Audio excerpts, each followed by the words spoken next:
La prepariamo una bella pizza fatta in casa? Non serve essere esperti perché con questo impasto facile il successo è assicurato. Parola di Paolina.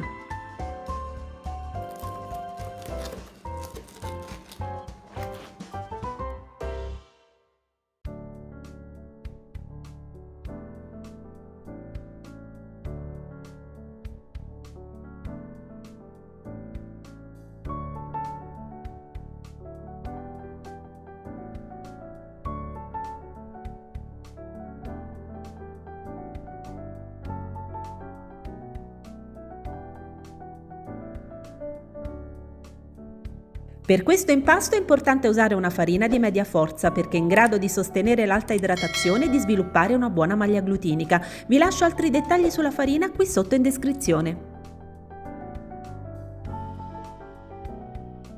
In questa prima fase è sufficiente far assorbire alla farina tutti i liquidi senza creare un impasto omogeneo.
Le 3 ore di lievitazione vanno fatte in ambiente tiepido, come ad esempio il forno spento con lucina accesa.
Che ne dite? Vi è venuta voglia di provarla? Fatemi sapere anche quale gusto preferite, patate, provola e salsiccia o classica margherita? Vi aspetto nei commenti alla prossima ricetta.